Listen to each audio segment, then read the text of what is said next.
Where are we going now? Well, I don't know if I told you guys that last Sunday when I was at Mass, everybody was standing, we're saying, the end of it all and receiving our blessing. And then all of a sudden I said, Lord, what can I do to help this church? Right? Because I love helping the Franciscans. And all of a sudden, the very next thing that they said up at the altar was, we are looking for volunteers to help out in the office. I was just like, what?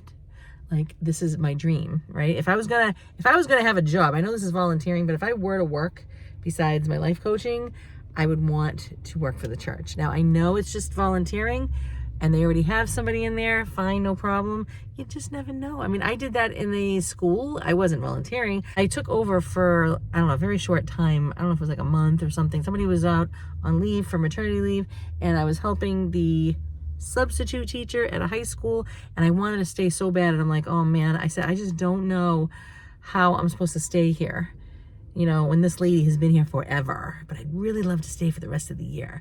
And the lady comes in like the next day and she goes, oh, I just want to let you know, you're not going to believe what I just did. I was like, what? She goes, I gave my notice. I was like, what? So I got to stay, and beautiful, magical, wonderful, heavenly things happened. So you never know what's going to happen in here. We have a calling to be with these people, that's for sure. So wish me luck. Pray for me that I know what I'm doing. Oh my gosh, I absolutely had a blast. Is it nerve-wracking that next week I'll be by myself? Yes. Oh, I'm home now. Mr. Kitty, do you have anything you want to say to your fans? Okay. You want to go in the mudroom? Go ahead. Go, Mister. Go see. I'm home now, but I was trying to tell you earlier that... Want to see what I made? All right. I had a really nice time. I spoke with the most awesome lady. I wish I could work side by side with her, but the point is that they need help and I can't. So it was very lovely. I mean, it's these little things like, for instance, I used to go into a church and I would say, can I have a mass said for so-and-so? And I'd always look and I'd be like, I would like to work in imagine working in a church office. It's like, oh, what are we doing? And especially with the priests that we know, and like, oh my gosh, like really, really, really. So I know I'm just volunteering, and then like, for instance, so now I am doing that very thing. And so my sister made us made me some wine, and actually made it. And I was like, wow, that little bottle, I'm gonna miss it when it's all gone, right? And then a friend of a friend, well, a new friend of mine, just gave me this.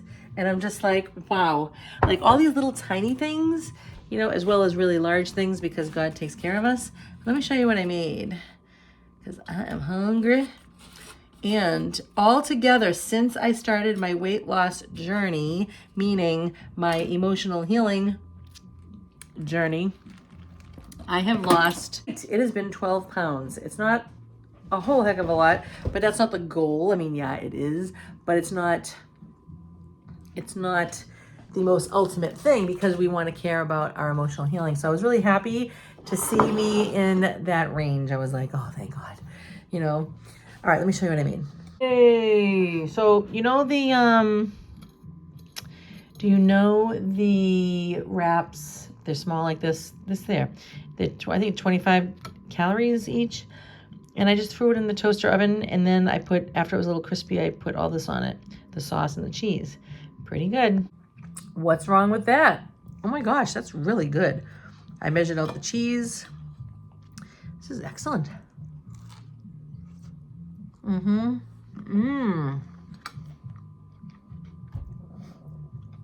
What's wrong with that? You know what I did? My sister-in-law and brother sent a bunch of candles along with other gifts, and they're the battery operated kind. So I put it inside my red thingamajiggy. You know how I always show you guys the tabernacle at the church and that there's a red candle on the side? Well, this reminds me of that. Somebody gave it to me and I was going to not keep it. And then I was like, wait a minute, what am I, crazy?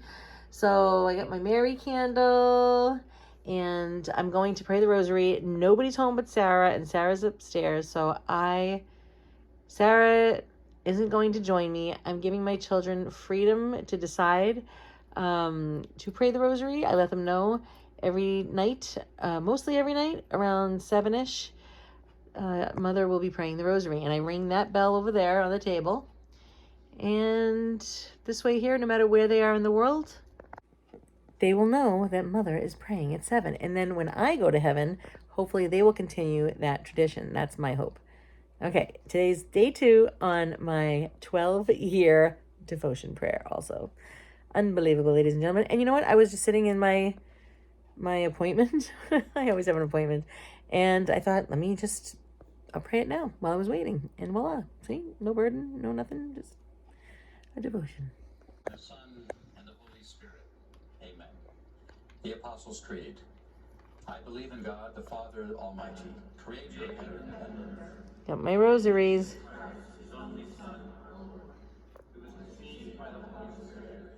Yes, I still have my tree up. Okay, me and Bunny had a beautiful dance. Sounds cuckoo, but that's what we do. We dance together to Lawrence Welk. And my nutritionist and we came up with a plan what the next step is. That's why I love working with her, because we work on something and then we conquer it. And when I say we, I mean she instructs me, talks me through it. I meet up with her it was every 2 weeks. Now it's every week and a half.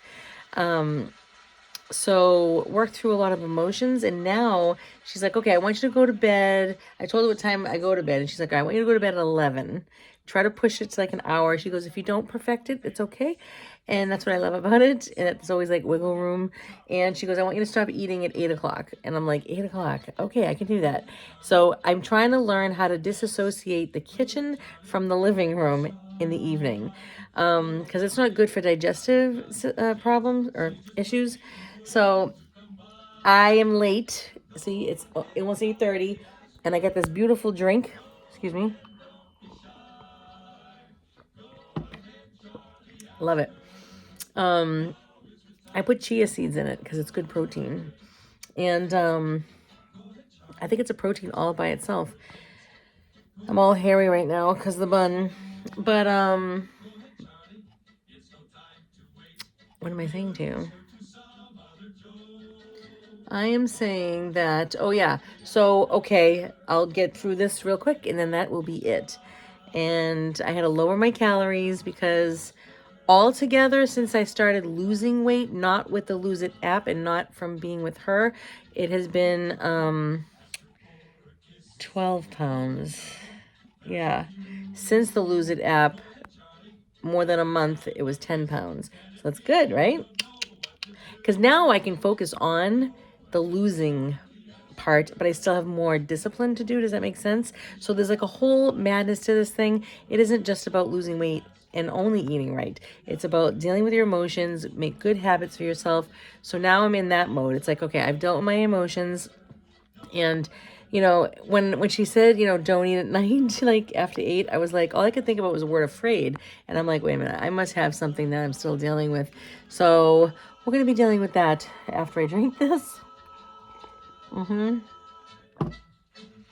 Because you want the stomach to sleep when you're sleeping.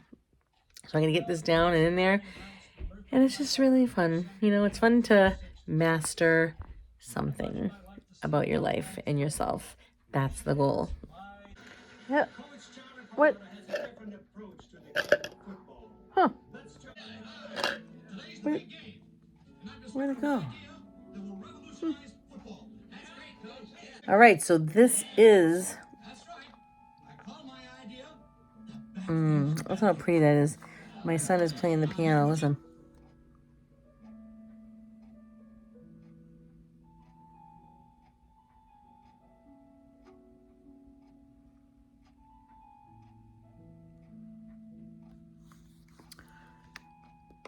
I have all kinds of seeds in my teeth right now, but so now it's 8:30. I'm not going to eat or drink. You might say, Lisa, that is really late. Why would you be eating that anyway?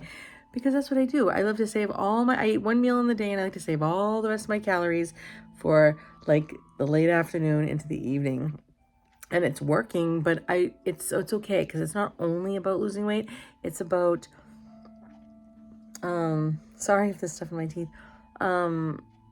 it's about doing what's right for your body, like by letting it rest. So right now, that was a drink. So the man, the professional for the gastro doctor there, the specialist, told me that you can drink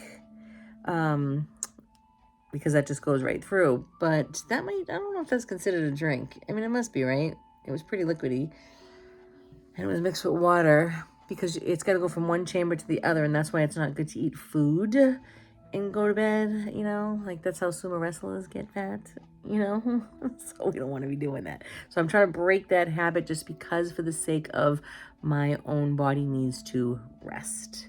So I hope you can do a nice thing for your body for today, because we want to get healthier. See, we don't want to lose muscle. They say you lose a certain percentage every year of muscle as you get older. We're like, you know what? That's not going to happen here. We build muscle at our age. You don't have to go crazy. It only takes a little tiny bit to go a long way. You don't need to go absolutely insane and, you don't have to do that. Just a little bit. That saying, a little bit goes a long way. It's very true.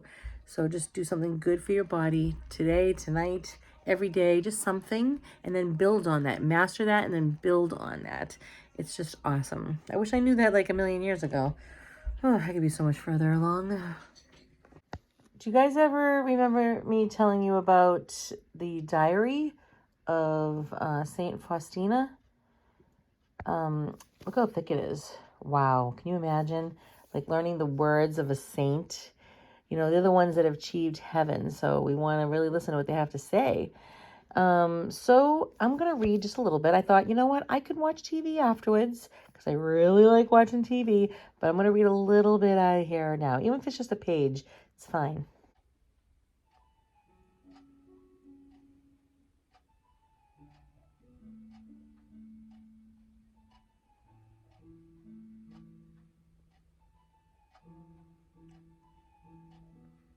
He's practicing.